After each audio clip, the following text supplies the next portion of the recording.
Tonight, Ashton Agar's stunning rise to national hero after the teen's fairy tale Ashes debut. St Kilda defends its decision to allow Stephen Milne to play. The supermarkets raise the stakes in the petrol price war. A warning to men after a study links fish oil to prostate cancer. And Miss Universe Australia finalists prepare for crowning glory. This is 9 News with Peter Hitchener. Good evening. Here's the teenager from Melbourne who's now the toast of the cricket world. Ashton Agar has cemented his place in sporting history, rescuing Australia at the Ashes with a record-breaking knock and a grin from ear to ear. Brett McLeod reports. This is just the start of what cricket's newest star can look forward to. The lanky all-rounder has come a long way from the McKinnon under-14s. It's a dream come true, really. That's what it is to me. A dream that started with Australia in a nightmarish position as he debuted at number 11. Well, Agar gets his first run in Test match cricket. He made it clear he wasn't going to just protect his wicket. Well, it's going to be 4. And soon England's hopes of a quick kill were knocked out of the ground.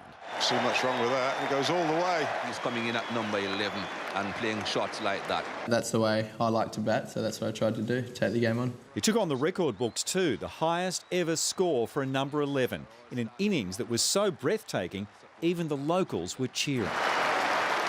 Everyone standing in this ground and applauding.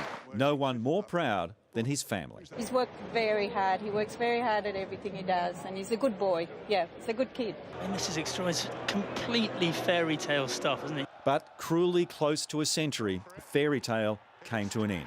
To the man at deep mid-wicket. Can you believe it? While his teammates were disappointed for him, Ashton kept that schoolboy grin.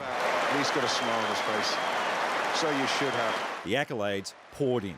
His hero, Shane Warne, tweeting congratulations and requesting the all-rounder take wickets too. So quite gifted with the bat. He fields well. He's athletic. He's good-looking. He's got the world at his feet, really. But I think all Australians would like today to be declared Ashton Agar Day.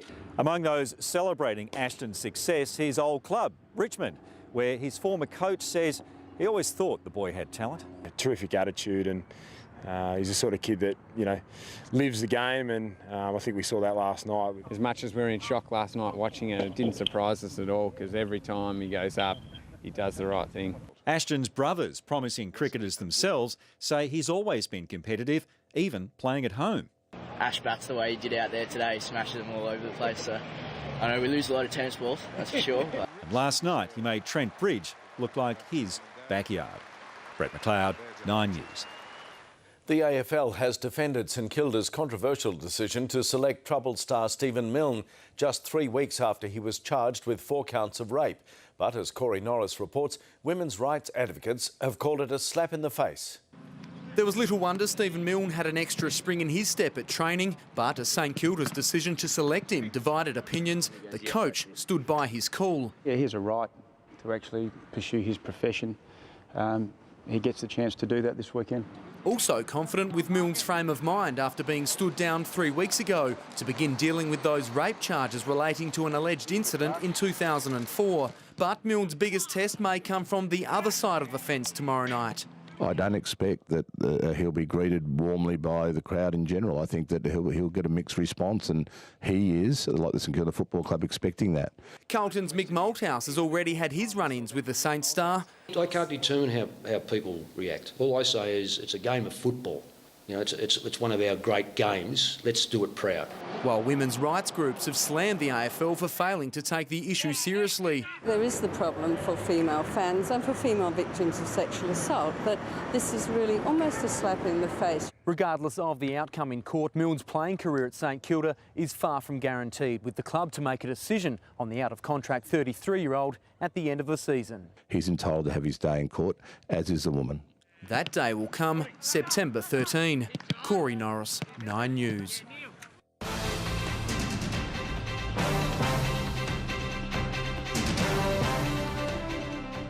Good evening. Well, we're in the middle of winter and Melbourne looked like this. In the morning, there wasn't a cloud in the sky. We had a low of 6 and a mild top of 17.5 at 1 o'clock. That's 4 degrees above average. Winds were light northerlies, which made it very pleasant. We saw cloud drifting in during the afternoon. Now, it's coming from the west ahead of the rain, which is just near our border now. So it's going to be cloudy tomorrow as the low moves closer.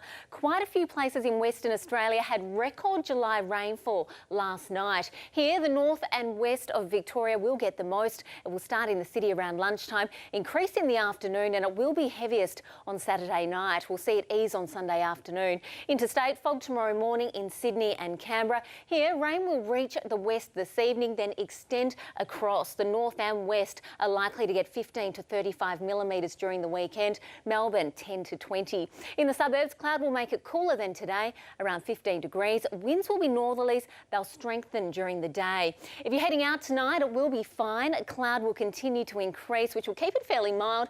At 9 o'clock, it will be 12 degrees and 10 degrees at midnight. Tomorrow, a low of 8 degrees in the morning, then a top of 15. And unfortunately, it won't be a great day. It will be cloudy, the winds will strengthen, and the rain will start late morning. We're expecting between 2 and 10 millimetres. Sunday, more rain, 1 to 5 millimetres. It will ease to just a couple of showers in the afternoon, but it will be windy. 16 degrees Monday, a shower or two and 17. Tuesday, early fog, then partly cloudy and 18. Wednesday up to 19. It will be fine with sunny breaks, but winds will be strong. Rain on Thursday, 17 and very windy. Friday, a shower or two and a colder 14. So tomorrow morning, Pete, is going to be the best little bit of the weekend. And only a very little bit. Yes. Thanks, Beck. And Melbourne, that's what's news this Friday. Tracy's next with the current affair. From all of us, have a great weekend and good night.